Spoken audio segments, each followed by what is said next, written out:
Hello, welcome to another set of revision lectures that I'm producing for the Edexcel 1C Britain 1625 to 1701 course.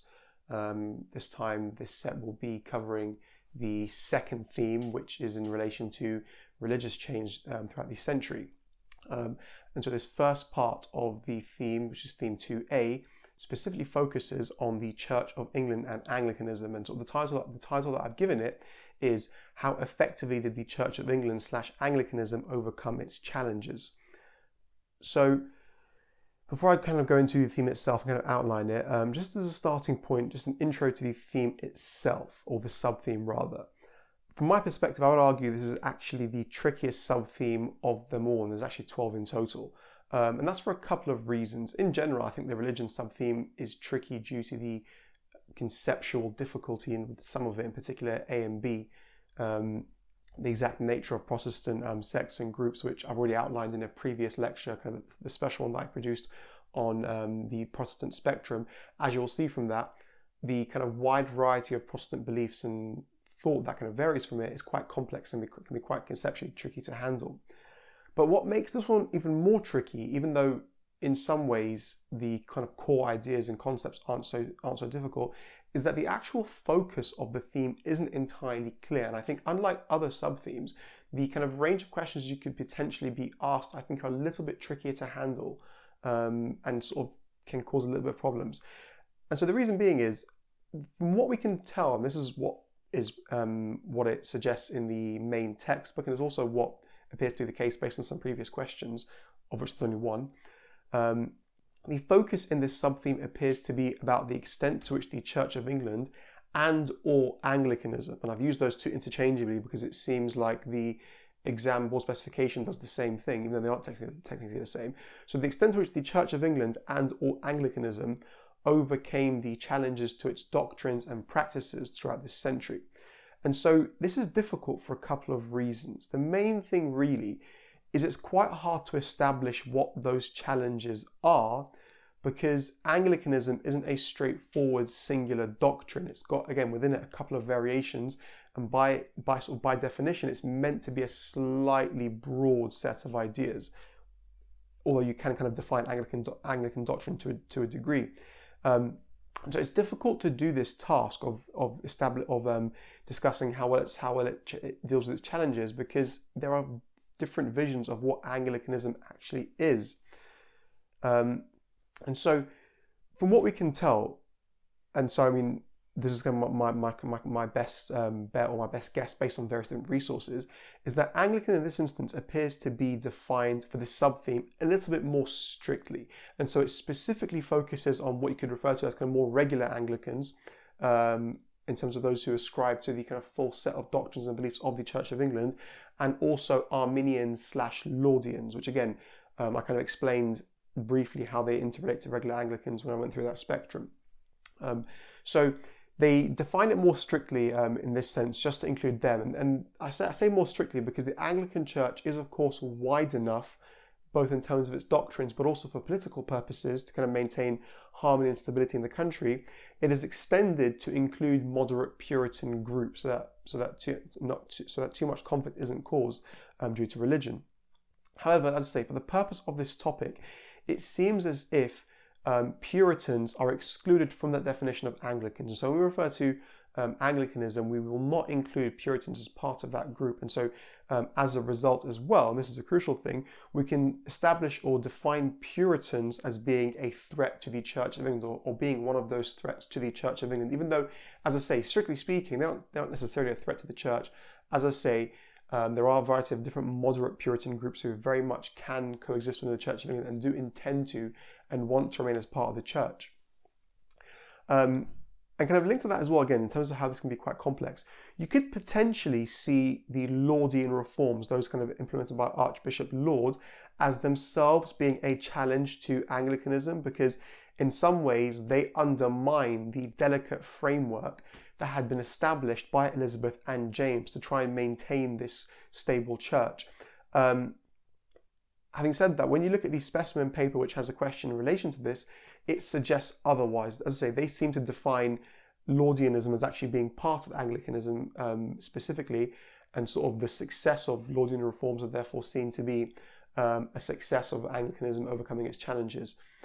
It still might be valid to try and attempt that argument, in particular if you want to have a slightly more complex, nuanced argument, but it can still be a risk to try, as I say, when you consider what the board seems to be interpreting. And I think sometimes, especially with a topic like this, which can be a little bit tricky, I've sort of worked as an examiner beforehand, there will be some leeway that's kind of in terms of the instructions given to examiners when it comes to what kinds of arguments or lines of argument to accept. So again, it could still be valid.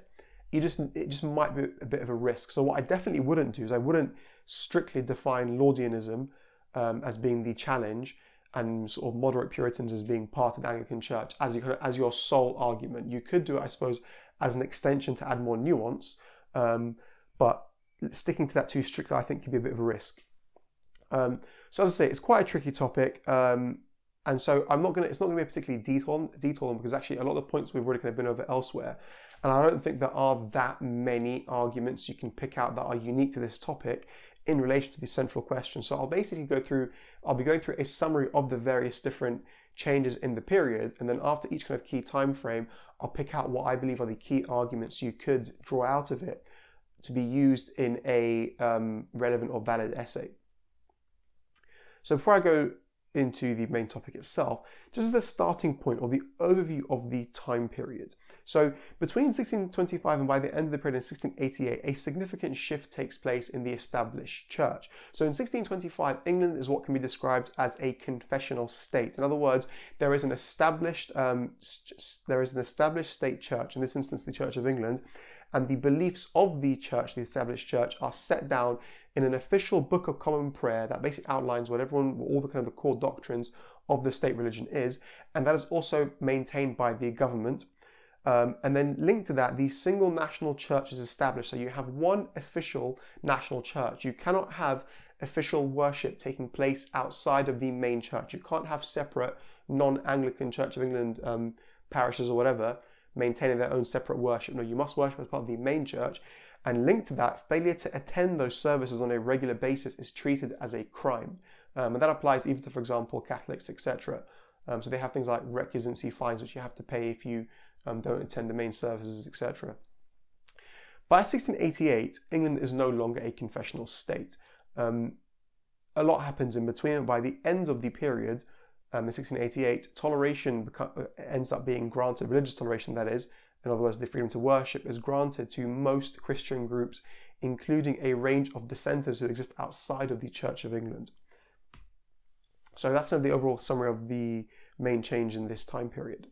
And then sort of going back to this first topic, theme 2A rather. So as I said, within this topic, Laudianism or Anglicanism is considered to be Laudianism is kind of considered to be almost interchangeable with Anglicanism, even though, again, as I mentioned on the spectrum that I produced in the previous video, Anglicanism sort of includes Laudianism, but Laudianism or Arminianism is essentially a stricter version of Anglicanism that seeks to impose its views more strictly and uniformly, versus regular Anglicans who are willing to accept more width in acceptable beliefs within the church. So this Arminian trend within the Anglican Church had really begun to take hold or take shape by sort of towards the beginning of our time frame. By 1625, there had been a significant growth of Arminian theological beliefs amongst a section of the clergy. Now, specifically, in terms of their theology, because Arminians, you can find them in other different European countries that aren't necessarily Anglican, their main idea is basically they disagree with, or they reject the Calvinist notion of predestination that sort of Calvin, that most Puritans who are Calvinists also believe in. So this group of sort of Arminian clergymen begin to gradually become more significant or important within the Anglican Church by 1625. And it becomes clear very quickly that Charles wishes to and intends to favour this particular faction, essentially because a lot of their kind of core ideas are much more compatible with his own wishes and kind of beliefs, in particular over things like their promotion of art and culture. As I mentioned when we looked at Charles's personality, that really is quite compatible with his own sort of personal outlook and beliefs. As well as their kind of beliefs with regards to adherence to authority. Again, it's really compatible with Charles's own kind of mindset. So Charles begins to very quickly favour this Arminian group within the Anglican Church. So first of all, for example, he passes laws that forbid the public discussion of sensitive religious doctrine. In other words, sort of discussion or debate over kind of core theological concepts or ideas. Now, this is seen to be, even though in theory it's neutral, this is seen to be specifically a restriction on Calvinists and Puritans, who by the nature of their worship are much more likely to be involved in discussion of sensitive religious doctrine. Secondly, he also begins to formally appoint, and we mentioned this in the very, very first lecture that I produced, he begins to appoint Arminian clergymen to various key roles within the government and kind of the church. So, for example, he appoints as a royal chaplain a Arminian clergyman. He also appoints a very important man later on, a man called William Laud, as the Bishop of London in 1628, and eventually he becomes a member of the Privy Council. And in 1633, Laud, who again is an Arminian clergyman, is appointed the Archbishop of Canterbury in 1633, which essentially makes him the highest and most important religious figure or clergyman in the land, and therefore allows him, or gives him the right rather, to impose his beliefs across England and across various different churches and institutions. And so after this, once Charles embarks upon personal rule, Charles and his Archbishop Laud begin a program of reform within the Church of England that, by the end of the decade, significantly antagonizes Puritans and alienates large sections of the population. So there are a few different laws they pass, but in terms of the key ones, the first is Laud places, or limits rather, Bible-based preaching within the church, and in a couple of ways. They first of all limit the amount of Bible preaching or preaching which takes place on Sunday mornings. Rather, it has to take place on Sunday mornings and also in the evenings, and linked to that, they basically ban all weekday lectures. These are all seen to basically be Puritan devices. So again, within the Puritan tradition, there is a significant focus on Bible-based preaching, and that is kind of a core part of their doctrine. Whereas what it is instead is, he begins to favour, as opposed to Bible-based preaching, the teaching of catechism, which is essentially the list of key Anglican doctrines as outlined in the Book of Common Prayer that Anglicans must adhere to. And so essentially what it ends up being is they are basically a list of learned questions and responses you are taught verbatim. So this is a question you will be asked, and this is the response you must give it. So it's kind of very didactic, learned responses, essentially imposing strict uniform doctrine coming from the Book of Common Prayer. So again, they begin to enforce key Anglican doctrines while also scaling back the significance and importance of sort of Puritan preaching methods and sort of preaching styles. And then, of course, as a final major change which takes place, the Laud essentially demands or organizes a program of decorating churches across the country, and kind of implementing or sort of creating or adding sort of various pieces of art and culture to churches. They encourage music by bringing back organs into churches. And then linked to that as well, they, for example, take the communion table and shift it towards the east of the church, while also adding to it this sort of rich embroidered covering. And also that the point about the kind of shifting to the east of the church, the significance in terms of why it upsets people is that ends up looking quite similar to the Catholic, or the position of the Catholic altar within their own churches. So these all sort of cause a bit of a stir amongst the sort of amongst various different Puritan groups and offends their sensibilities. And then linked to that, and this is a key thing, these reforms are then enforced in a very heavy-handed fashion, with a series of punishments that are kind of imposed or created for non-compliance, including physical punishments, which I'll kind of outline on the next slide. Linked to that as well, he also makes an attempt to extend these reforms to Scotland in 1636. So a major attempt is made to impose religious uniformity across Charles's kingdoms in the 1630s, alongside strict Anglican doctrines, and therefore you could say strengthen the Church of England as a result. And so you could argue that actually their attempts to do this are an example of them successfully overcoming the challenges, because they are able to successfully implement or impose Arminian practice. So despite there being quite widespread Puritan opposition to these changes, Charles and Laud are able to successfully impose these changes between 1625 and 1640. So as I said, they're able to establish this kind of uniform acceptance on practice of Anglican beliefs, which via the laws that they mentioned, things like teaching of catechism, etc. And they're able to significantly reduce or kind of clamp down on instances of dissent in response to those changes. And so there's actually very little which can be done by opponents of these reforms to actually stop them from kind of going ahead. And the reason being is, as I said, a series of punishments are imposed to enact these reforms in a very heavy-handed fashion. So to begin with, any kind of minister who refuses to accept these changes or kind of follow them through in their parishes, their churches, can be denied their living. So the church typically provides the livings and accommodation, sort of livelihood of these individuals. And so if they refuse to do this, they can be taken to the church courts, who will essentially refuse them their livings. And it basically is quite a significant hit or challenge to the living standards and styles of these individuals. And then beyond that as well, as I mentioned on the previous slide, the government can, or rather the Lord is able to at times also impose quite strict and serious physical punishments against people who refuse to follow these changes. And so the really famous example in the 1630s are the trials of Burton, Bastwick, and Prynne, who are famous for having produced pamphlets that basically were very critical of Laud's reforms and also critical of Charles's wife, the Queen, who was obviously a Catholic. And so in attempting to really show royal determination to kind of impose this uniformity and also at the same time curb this Puritan opposition that had been cropping up by men like this, they are famously they are pilloried, branded on their cheeks, and also have their ears cropped. And this seems to be a really shocking punishment for a couple of reasons. A, the nature of it, but also B, these men aren't from sort of common backgrounds. They're from slightly higher up, sort of gentry backgrounds. And this is the kind of punishment which took place as something which never used to happen to individuals of that kind. And so there really is, by the end of the decade, amongst a lot of Puritans, this fear that actually this uniformity is being imposed quite effectively. And a lot of key figures, in particular men like, sort of allies of men like John Pym, are actually actively considering migrating to the colonies of New England and the Americas due to kind of what the situation is looking like. And so as a result, as I say, these reforms are actually for the most part imposed fairly successfully. On the flip side though, you could argue that actually there is an overall failure to establish uniformity of belief when you consider overall.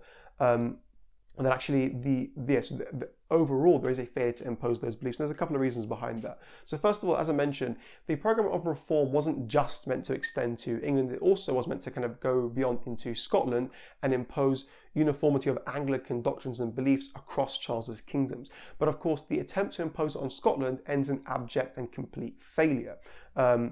When essentially it leads to the creation of the Scottish Covenant and the Bishops' War breaking out as a result. And so Charles, as we know from the kind of first couple of lectures, fails miserably to deal with the Bishops' War, and that ends with him having signed the Treaty of Berwick in 1639, which basically which creates, or rather allows for the abolition by the Scots of the English Book of Common Prayer and the Scottish Episcopate, or essentially the government by bishops imposed on them by Charles. And so all the Laudian reforms are instantly reversed by this treaty which is imposed or agreed to. And then this failure in Scotland also has a knock-on effect on the attempts to successfully impose those reforms in England. So whilst independently the reforms had been going well in England, due to the failure in Scotland, that had completely undermined the programme in England due to the weakening of Charles's position, and it allows for the rapid removal of the Laudian reforms in a series of acts by the recalled Parliament in 1640, who very quickly go about, who are essentially mainly Puritans in their nature, in terms of the men who are actually going about performing these laws, guys like John Pym, and that essentially leads to the removal of these laws after 1640. And so that's kind of the various points you can make in relation to the 1630s.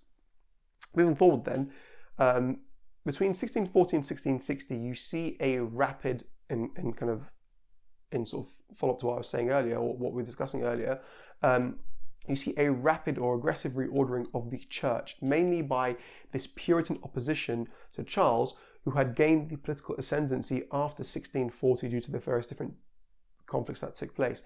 And they immediately, as I say, set about attacking Arminian influence and attempting to reorganize the church along their kind of their own sort of wishes and aims and intentions. And so the years between 1640 and 1660 witnessed the virtual destruction of the Church of England.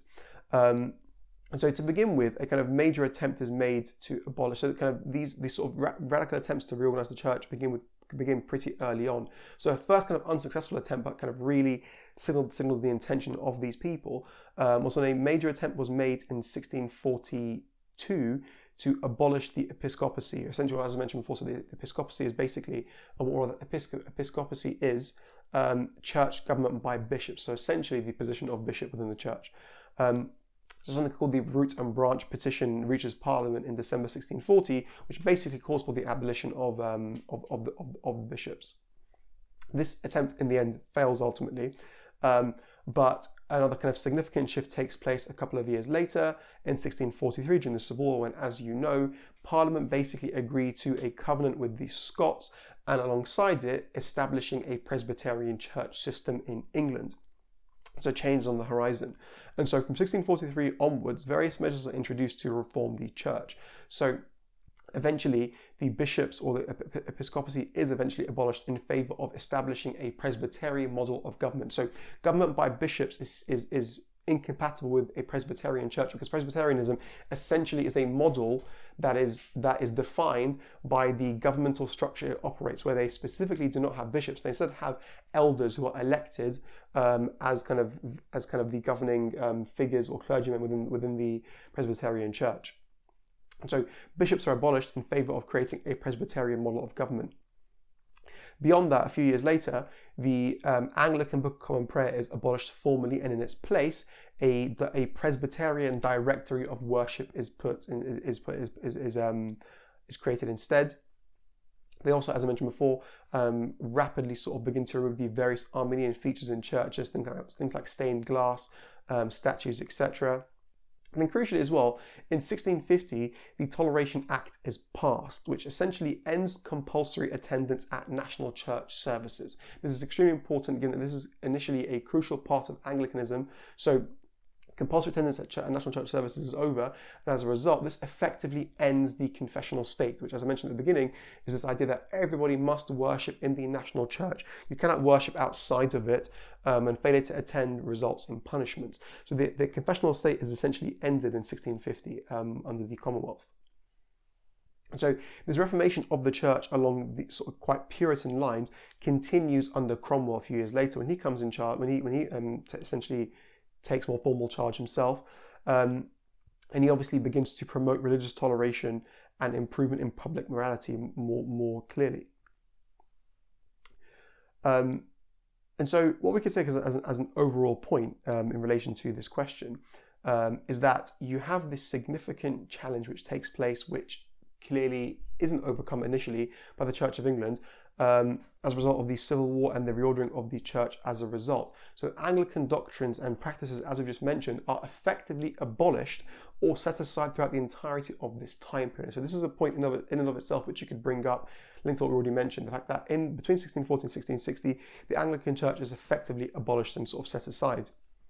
And actually this clamping down on Anglican doctrines has taken a step further under Cromwell, who actually bans the use of the Book of Common Prayer. So not only is it abolished as the kind of official prayer book of the national church, but it's also kind of forbidden for people to use it. Essentially, from Cromwell's perspective, people who kind of maintain close ties, close loyalty to those traditional services through the kind of Book of Common Prayer tend to have royalist association. So actually a clampdown on Anglicans even further kind of continues under Cromwell later on in the 50s.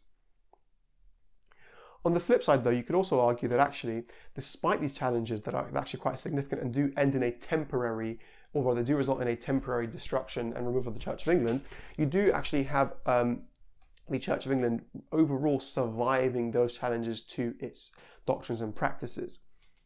And that's because, and there's a couple of reasons behind that. The main thing is that ultimately, despite the religious reforms that Cromwell introduces, denying toleration to Anglicans, in practice, Anglicans are able to worship freely, as just actual Anglicans in general. as I said before, as I kind of mentioned before when we discussed Cromwell, like his attitude towards more radical Puritan sect, he's not really concerned with strongly clamping down on most groups unless he believes they're really dangerous, and in most cases he doesn't. So like this kind of radical Puritan sects, he's not too keen on clamping down aggressively or strictly on Anglicans. So whilst you have, for example, a lot of the ex-bishops going into hiding in this time period, many former Anglican clergymen, especially kind of the more sort of smaller scale ones, continue in their office as kind of members of continue in their office as ministers in the kind of new Cromwellian state church. And so they do actually, to a degree, survive the years of persecution beyond actually regaining ascendancy, as I'll go into in a moment. During those actual years themselves, they're not clamped down on as significantly as initially appears to be the case. And so what we finally get is the restoration of Anglicanism between 1660 and 62, or the restoration of settlement, and then the years following that. So the restoration of Charles, and a lot of these points I'll go into in more detail when we look at radical groups because it's much more relevant to that topic. The restoration of Charles sees the re-establishment of the Church of England and the restoration of bishops alongside them. And the post-restoration church is shaped largely by the strict Anglican attitudes of these Arminian thinkers who have once again regained control and reasserted their kind of supremacy in the Anglican Church. And as a result, they continue to reimpose, or rather they go about reimposing this strict uniformity, or this uniform doctrine. And in many ways, much more strictly than they ever had done beforehand, which I'll kind of go into in sort of the lecture for 2B, because again, it's much more relevant to that topic. And so the status in these kind of various different acts that are passed in the Clarendon Code, the status of bishops are reinforced. Ministers also have to renounce any Presbyterian loyalties they might have had if they want to continue serving in the church, and they also have to accept every element of the prayer book. And so, as I say, they go about reinforcing this much stricter uniformity than they ever had done, even under Laud.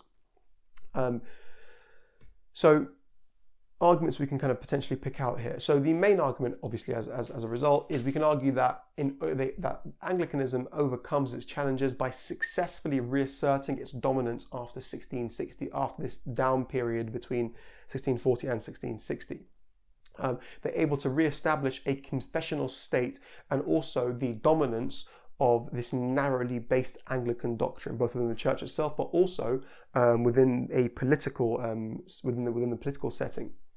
So again, this is a point which I'll come back to in 2B in more detail, so I won't spend too much time on it now. But as I said, having had the Church of England virtually abolished and the confessional state ended, it is basically re-established, and they enforce their kind of strict doctrines through the Clarendon Code of religious legislation after 1660. And then a point that I won't go back to at all in the next lecture, so it's worth pointing out here, this also brings with it the reasserting of the political dominance and ascendancy of this kind of Anglican sort of political class, if for want of a better word. And this is because, as we know, again, I mentioned it in the 1C lecture as well, Charles allies himself after 1673 with an Anglican group, and as a result appoints famously this man Danby, the Earl of Danby, as the Lord Treasurer, who he also then gives the authority to begin building up a majority in Parliament with. So Danby is kind of given the right to dispense royal patronage and essentially bribes, and he uses that to build up a strong Anglican majority within Parliament. And so this political dominance of Anglicans is reasserted as a result. Charles also, following the Rye House plot, uses it to essentially remodel the borough charters, in other words, the charters of local government, to ensure and re-establish Tory/Anglican control of the various different borough corporations. So again, borough corporations being the local governments in sort of various parts of the country. So you see the political ascendancy and control of the Anglican class being re-established by the end of this time period as well. As a final argument, though, and again, this is something which I'll come back to in a lot of detail in the following lecture, there is still an overall failure to establish uniformity of belief, much like in the 1630s after 1660. So as I say, an even stronger attempt is made by the sort of Laudians/Arminians to establish strict uniformity after 1660. However, in many ways, it's an even greater failure than it had been under Laud. And again, these are points that I'll develop at a later point in more detail, but the main kind of point here or issue is that the Clarendon Code actually increases dissent and worship outside of the Church of England. And the reason being is because essentially it ends up defining uniformity far too narrowly, and as a result ends up ejecting large numbers of quite moderate ministers who previously would have coexisted within the church quite well. And so they massively swell the number of dissenters, and as a result increases worship outside of the church as a kind of unintended consequence, and they can't clamp down on it. They can't clamp down on it as effectively. And part of that reason is because also the laws themselves are too strict and subsequently alienate many moderates who basically refuse to go along with the new law. In a couple of ways. They first of all refuse to enforce the law, so people who are actually tasked with enforcing it, who think it's too strict, oftentimes just don't do a good job in doing it in a very deliberate sense. And then they also oftentimes actively help dissenters, and that's the point, as I say, which I'll come back to a lot more in the follow-up lecture, because this post-1660 topic is quite significant, sort of the survival of dissent. But I'll leave that point there kind of as it is. And so, as you can see, there aren't really a huge number of points you could potentially pick out. I think some of you might maybe find it easier to think of your own points. Those are the ones that I've sort of roughly come up with, and I think it is generally quite a tricky topic because it's just not clear exactly where to take the arguments you're making. But aside from that, I hope you found that helpful in general. If you do have kind of any questions or comments or issues with what I've mentioned, or want anything clarified, as always, if you sort of just leave a comment leave a question in the comments below, and I'll try to respond to them as best as I can. Thank you.